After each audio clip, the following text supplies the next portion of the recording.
સુરતના ઓલપાડ નજીક આવેલા અટોદરામાં ડીજીવીસીએલના વીજ ધાંધિયાથી લોકો પરેશાન થઈ ઉઠ્યા છે।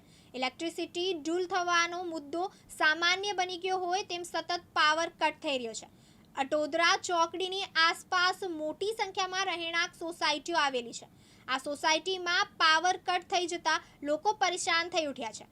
વરસાદી માહોલ જામે કે તુરંત પાવર કટ થઈ જાય છે। પવન અને વરસાદની સાથે પાવર કટ થઈ જાય છે, જેથી લોકો આ મુદ્દે અવારનવાર તંત્રને રજૂઆત કરી ચૂક્યા હોવા છતાં પણ કોઈ નિરાકરણ આપતું નથી।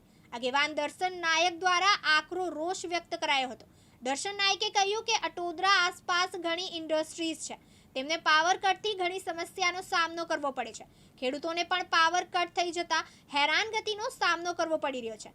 જ્યોતિગ્રામમાં 24 કલાક વીજળી આપવાની જગ્યાએ હેરાનગતિ મળી રહી છે। સ્માર્ટ મીટર આપવાની વાતો કરનારી સરકાર લોકોને હેરાન કરી રહી છે। જો આગામી સમયમાં યોગ્ય નિરાકરણ નહીં આવે તો જીઈબીની ઓફિસનો ઘેરાવ પણ કરવામાં આવશે। અધિકારીઓ કોઈ ધ્યાન આપતા નથી, કોઈ કાયમી ઉકેલ માટેની વ્યવસ્થા કરવામાં આવી નથી। દર્શનભાઈ, હજી ચોમાસાની શરૂઆત થતાં જ ઓલપાડમાં જે રીતે તાલુકામાં અને જે રીતે લાઇટનો પ્રોબ્લેમ આવી રહ્યો છે, વારે વારે અને અડધી રાત્રે પણ વીજ કપાય છે, શું કહેશે?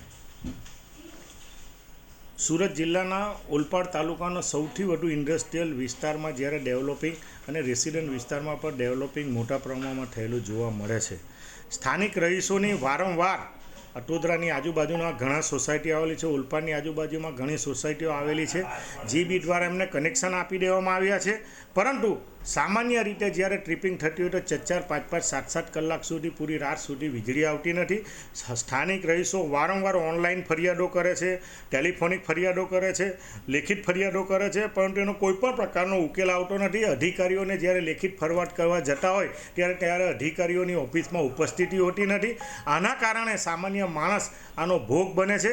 અને હજુ તો ચોમાસાની શરૂઆત છે, સામાન્ય પવન આવવાના કારણે જો 4-4, 5 કલાક વીજળીનું ટ્રિપિંગ થતું હોય અને એના કારણે ખેડૂતો પણ આ વિસ્તારમાં મોટા પ્રમાણમાં ડાંગર અને શેરડીની ખેતી છે, દર અઠવાડિયે કે 10 દિવસે પાણી મૂકવાનું હોય છે, તો ઘણા ખેડૂતોની ફરિયાદ ટ્રાન્સફરો ઉડી જવાને કારણે, વાયરો પડી જવાના કારણે તદ્દન 4 દિવસ પછી પણ સ્વાભાવિક છે કે કદાચ કોઈ જગ્યાએ એવું આકસ્મિક અતિવૃષ્ટિ થતી હોય કે એવા કોઈ પવનના કારણે નુકસાન થતું હોય, પરંતુ એની પણ કોઈ ચોક્કસ પ્રકારની સમસ્યાને જવાબદારી હોય છે કે કેટલા સમયમાં, થોડા સમયમાં એ વીજળીને પાવરને પાછો ફરીથી શરૂઆત કરવાની હોય છે। પરંતુ ઓલપાડ વિભાગના જીબીના અધિકારીઓ સૌથી વધુ ધ્યાન આવા ઇન્ડસ્ટ્રીયલ વિસ્તારમાં આવતા હોય, ગેરકાયદેસર કનેક્શનથી માંડીને મોટા પ્રમાણે વીજ ચોરીના પણ આવી જગ્યાએ વીજ ચોરી પણ કરવા દેતા હોય છે।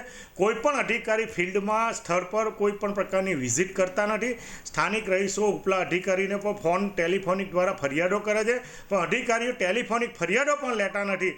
આ અનુસંધાનમાં જિલ્લા કોંગ્રેસ સમિતિ દ્વારા હમો દ્વારા આવનારા દિવસોમાં લોકહિતમાં, ખેડૂતોના હિતમાં કોઈપણ પ્રકારના આવા પગલાં ન લેવામાં આવે ને જે 24 કલાક જ્યોતિગ્રામ યોજના અંતર્ગત આ વીજળી આપવાની જે વાત છે એના દાવાઓ અહીંયા ખોખલે રીતે તમે જોઈ શકો છો। લોકો હેરાન પરેશાન થયા છે। આવનારા દિવસોમાં ચોમાસાની શરૂઆત છે, જો મોટા પ્રમાણમાં વરસાદ પડે અને કોઈ એવા પ્રકારના પવનના વાવાઝોડાના કારણે જીબીને વાયુને નુકસાન થાય, ટ્રાન્સફોર્મરનું નુકસાન થાય, તો શું આવનારા દિવસોમાં પરિસ્થિતિ થાય? એટલા માટે ઉપલા અધિકારીને પણ વિનંતી કરીએ કે આવી કઈ જગ્યાએ આવી સમસ્યાઓ છે, થાંભલાઓ પડી જવાના આવા બનાવો બને છે, તે જગ્યાએ યોગ્ય ચોમાસાનું જે વાત છે ડિઝાસ્ટર મેનેજમેન્ટની, એ ડિઝાસ્ટર મેનેજમેન્ટના અહીંયા દાવાઓ ખોખલા સ્પષ્ટ દેખાઈ આવે છે। લોકોના હિતમાં અને સ્થાનિક ખેડૂતોના હિતમાં આવનારા દિવસોમાં જો યોગ્ય પગલાં ન લેવાય તો કોંગ્રેસ સમિતિ દ્વારા આવનારા દિવસોમાં જીબી કચેરીનો પણ ઘેરાવ કરવામાં આવશે, એવી અમારા દ્વારા ખાતરી આપવામાં આવે। એક બાજુ સરકાર કહે છે સ્માર્ટ મીટર અને બીજી બાજુ 7-7 હજાર સુધીના વીજ બિલ આવે છે, છતાં પણ આ રીતે લોકો હેરાન થઈ રહ્યા છે। એટલે મૂળ પાયાની વાત છે કે સરકાર મોટા પાયે જાહેરાતો કરે છે। અગાઉના સમયમાં 24 કલાક જ્યોતિગ્રામ વીજળી આપવાની વાત હતી, હવે બીજી બાજુ વીજળી 24 કલાક આપવાને બદલે વીજળીનો તમે જોઈ શકો છો લોકો હેરાન પરેશાન થાય છે। બીજી બાજુ સ્માર્ટ મીટરની જે વાત છે, એ સ્માર્ટ મીટરમાં આજે પણ કોઈને ખબર પડતી નથી કે કેટલા પ્રકારમાં એનો પાવર વપરાય છે। ઘણા લોકોને ઓછા બિલો આવતા હોય તેના મોટા પ્રમાણમાં મોટા બિલો આવે છે। એટલે સરકાર ફક્ત ને ફક્ત વેરો કે ટેક્સ ઉઘરાવવા માટે નવી યોજના કરીને જે જે મૂળ પાયાની વાત છે કે યોજનામાં લોકોને કેટલો લાભ કરી શકાય, લોકોને કેટલી સુવિધા આપી શકાય, એને બદલે લોકોને સુવિધા આપવાને બદલે લોકોને મોટા પ્રમાણમાં આના કારણે મોટું નુકસાન થાય, લોકોને દુવિધા કેવી રીતે ઊભી થાય, લોકો કેવી રીતે હેરાન પરેશાન થાય, અને એવી કોઈ સુવિધા નથી કે જે તાત્કાલિક અસરથી કોઈ ફોલ્ટ થાય, કોઈ થાંભલો પડી જાય, કોઈ ટ્રાન્સફોર્મર બળી જાય તો તાત્કાલિક અસરથી થોડા સમયમાં એની વીજળીનો પુરવઠો પાછો પુરવઠ થાય, એવી પ્રકારની કોઈ સુવિધા ઊભી કરતી નથી. ફક્ત ને ફક્ત સરકાર જાહેરાતો કરે. વસંતભાઈ ભીખાભાઈ રાઠોડ. વસંતભાઈ, શું સમસ્યા છે અને કઈ જગ્યાએ તમે રહ્યો છો?